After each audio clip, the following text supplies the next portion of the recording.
दोस्तों, क्या नरेंद्र मोदी मुस्लिम विरोधी हैं? क्या मोदी सच में मुसलमानों से नफरत करते हैं? ये सवाल अक्सर विपक्ष मोदी पर लगाते रहता है, लेकिन अब जो मैं आपको बताने वाला हूँ उसे सुनकर आपके पैरों से जमीन खिसकने वाली है। हमारी टीम ने जब सभी ऑफिशियल सरकारी वेबसाइट से आंकड़े निकाले तो ये पता चला कि आजाद भारत में हुए प्रधानमंत्रियों में सबसे ज्यादा मुस्लिमों को फायदा मोदी सरकार ने ही पहुँचाया है। चाहे आर्टिकल 370 हटाना हो या ट्रिपल तलाक, इसमें फायदा मुसलमान भाइयों का ही हुआ, सिवाय इन जनाब को छोड़कर। वहीं जिस गुजरात को हिंदू मुसलमान के नाम पर सबसे ज्यादा बदनाम किया जाता है, वहाँ की स्थिति बाकी राज्यों के मुकाबले कहीं ज्यादा बेहतर है। अनाज सबको एक समय मिलेगा, लाइट सबको एक समय मिलेगा, और जो योजनाएं उनका लाभ मिल रहा है ऐसा मिल रहा है जैसे सूरज की रोशनी में हम सब खड़े हैं। अब ये सवाल उठना भी लाजमी है कि जब मोदी मुसलमानों के लिए इतना कुछ कर रहे हैं तो उन पर एंटी मुस्लिम होने का ठप्पा आखिर लगता क्यों है? तो चलिए इस बात का भी पोस्टमार्टम कर ही देते हैं। दोस्तों, मेरा नाम है लकी और आप देख रहे हैं लकी टॉक्स। आने वाले 5 मिनट के अंदर मैं दूध का दूध और पानी का पानी कर दूंगा, इसलिए वीडियो लास्ट तक जरूर देखें। दोस्तों, हिंदू मुसलमान भारत में सबसे ज्यादा कंट्रोवर्शियल टॉपिक है। चुनावी दौर में आपने आजकल नरेंद्र मोदी के अलग अलग भाषणों में ये लाइन जरूर सुनी होगी कि बीजेपी कभी भी हिंदू मुस्लिम वाली राजनीति नहीं करती। भारतीय जनता पार्टी कभी भी माइनॉरिटी के खिलाफ नहीं है,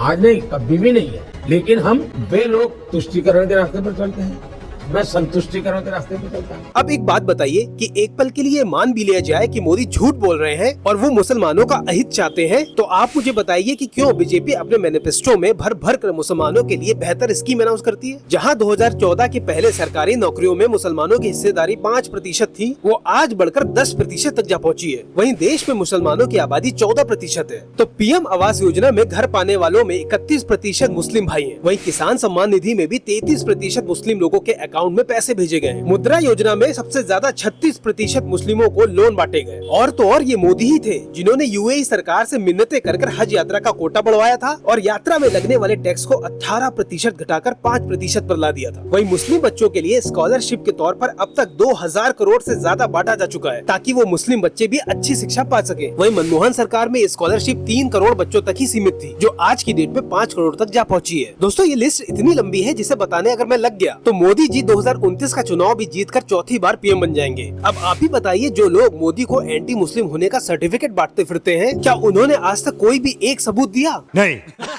कि मोदी मुसलमानों को लाभ नहीं दे रहे। और तो और मोदी पर गोधरा कांड के बाद से गुजरात में मुसलमानों पर सबसे ज्यादा शोषण का आरोप लगाया जाता है, जबकि आंकड़े ये बताते हैं कि गुजरात के मुसलमान हिंदुओं से भी ज्यादा समृद्ध और संपन्न हैं। बंगाल जैसे मुस्लिम बहुल इलाकों के मुसलमान भी इतने समृद्ध नहीं है जितने की गुजरात के मुसलमान भाई हैं। वहीं 56 मुस्लिम देशों में भी ट्रिपल तलाक बहुत पहले ही खत्म किया जा चुका था, जिसे अपने देश में अब खत्म किया गया, जिसका विरोध कुछ कट्टरपंथी मुसलमान लगातार कर रहे थे। ठीक इसी तरह जब आर्टिकल 370 हटाया गया, तब इन कछुआ छाप मुस्लिम नेताओं को चुल्ल मच गई कि मोदी कश्मीर को गाजा बना रहे हैं। उनका खूब विरोध किया गया, मगर आज वही कश्मीर एक बार फिर स्वर्ग बनता नजर आ रहा है। अगर यकीन ना हो और ठीक ठाक पैसे हो तो अभी ट्रेन या फ्लाइट बुक करके देखाइए, या फिर यूट्यूब पे सर्च कर लीजिए, दर्जनों वीडियो आपको मिल जाएंगे। उसमें पढ़ता था, मैं भी खुद पत्थर फेंकता था, मैं भी पत्थरबाज था। हमें कोई काम नहीं होता था, हमें 500 देते थे, हम पत्थर फेंकते थे। हम ये नहीं देखते थे हमें गोली वहाँ से लगेगी या क्या हो जाए। जब मैं सुधर गया तो उन्होंने उन लोगों को क्यों नहीं सुधराया है? मैंने वोट आज तक नहीं डाला था, लेकिन मैंने जब से मोदी जी बन गए मैंने वोट डाला है। हर किसी को बोलता है मोदी जी को कामयाब करो, बच गया हूँ ना। वही अब अगला नंबर यूसीसी कानून का है, जिसका विरोध कट्टरपंथी लोग जोर शोर से कर रहे हैं। जाहिर है यूसीसी आने से मुस्लिम महिलाओं के अधिकार बढ़ जाएंगे और वो भी समान कानून के चलते अपना हक मांग सकेंगी। मगर हमेशा की तरह कट्टरपंथी मुसलमानों को ये पसंद नहीं आ रहा, क्योंकि उनकी दुकानें बंद हो जाएंगी, उनकी हेकड़ी मुस्लिम महिलाओं पर अब नहीं चल पाएगी, तो लगे विरोध करने। वही कुछ बागड़ बिल्ले मोदी को मजहबी टोपी नहीं पहनने के लिए क्रिटिसाइज करते हैं, तो इसका जवाब भी मोदी जी से ही सुन लीजिए। मैंने अब तक गांधी जी को